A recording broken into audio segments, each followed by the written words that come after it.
আসসালামু আলাইকুম গাইস, সবাই কেমন আছেন? আশা করি আল্লাহর অশেষ রহমতে সবাই ভালো আছেন। তো আজকের এই ভিডিওতে আমরা একটা গুরুত্বপূর্ণ বিষয় নিয়ে আলোচনা করব। বিষয়টা হলো বয়স। বিভিন্ন চাকরির ক্ষেত্রে আপনারা বয়স নিয়ে অনেকটা বিব্রত হয়ে যান এই কারণে যে দেখেন যে সার্কুলারটা আছে ওই সার্কুলারে একটা বয়স সীমা দেওয়া থাকে। ওই বয়স সীমাটা অনুযায়ী আপনার বয়সটা কি বেশি হয়ে যায় নাকি হয় না, এই বিষয়টা আপনারা জানতে পারেন না। তো আজকের এই ভিডিওতে এটাই আমি আপনাদেরকে একটা পদ্ধতি বলে দেবো যে কিভাবে জানবেন। তো এক ভাই আমাকে প্রশ্ন করেছে যে ভাই 14/8/2005 আমার জন্ম, আমি কি বাংলাদেশ সেনাবাহিনীতে আবেদন করতে পারবো? তো ভাই আপনার প্রশ্নের উত্তরটা নিয়ে আজকের ভিডিওটা, যে আপনি কিভাবে দেখবেন আপনারটা আপনি কিভাবে দেখে নেবেন এই বিষয়টা। তো আপনারা যারা এখনও আমার ভিডিও আর্মি লাভার চ্যানেলটি সাবস্ক্রাইব করেননি তারা অতি দ্রুত সাবস্ক্রাইব করুন। এখানে বিভিন্ন বাহিনী সম্পর্কিত সকল প্রকার ভিডিও আপনারা পাবেন ইনশাল্লাহ। তো ভাই বয়স একটা গুরুত্বপূর্ণ বিষয়। বিভিন্ন সার্কুলারে উল্লেখ থাকে যে বয়সের ক্ষেত্রে এর উপর গ্রহণযোগ্য, অর্থাৎ কম বেশি হলে আপনারা আবেদন করতে পারবেন না। তাই আপনারা আপনাদের বয়সটা নিয়ে অনেকটা বিব্রত হয়ে যান যে ওই তারিখ অনুযায়ী আমরা যদি বাংলাদেশ সেনাবাহিনীর কথা চিন্তা করি তাহলে দেখুন 2024 সালের যে সার্কুলারটা প্রকাশিত হয়েছে ওই সার্কুলারে উল্লেখিত ছিল 9 ফেব্রুয়ারি 2025-এর মধ্যে যাদের বয়স 17 থেকে 20 তারাই আবেদন করতে পারবে।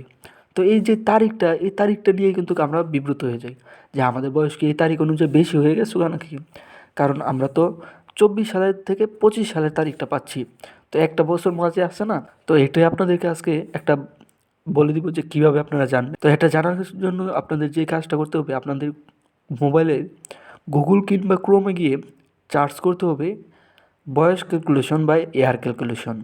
তো তখন দেখবেন মোবাইলের মাঝে অনেকগুলো ওয়েবসাইট শো করবে। তো আপনারা নর্মালি যে কোনো একটা ওয়েবসাইটে প্রবেশ করবেন।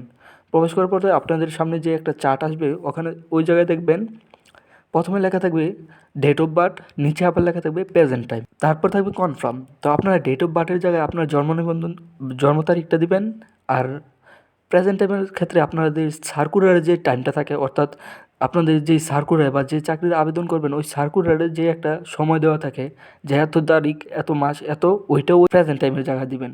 কারণ আপনার বয়সটা কিন্তু ওইটা অনুযায়ী ধরা হচ্ছে, বর্তমান তারিখ অনুযায়ী না। তো তখন ওই তারিখটা দেওয়ার পর নিচে যখন কনফার্মে টিপ দেবেন তাহলে দেখবেন আপনার বয়সটা নিচে চলে আসছে। তো ভাই এটা যেহেতু কোনো টেক রিলেটেড ইউটিউব চ্যানেল না, এই জন্য আমরা কোনো স্ক্রিন ভিডিও আপনাদেরকে দিতে পারলাম না। তো আশা করি আপনারা বুঝতে পারছেন কীভাবে বয়সটা বের করবে। তো ভাই যে ভাইটা আমাকে প্রশ্ন করেছে যে আমি কি এখানে আবেদন করতে পারবো না, আমি আশা করি সেই ভাইয়ের উত্তরটা আপনি নিজেই বের করে নিতে পারবেন। তো আজকের ভিডিও এতটুকুই। আশা করি ভিডিওটা সবার ভালো লাগছে। ভালো লাগলে অবশ্যই একটা লাইক দিয়ে দেবেন এবং পরবর্তীতে কী সম্পর্কে ভিডিও চান তা কমেন্টের মাধ্যমে জানাবেন।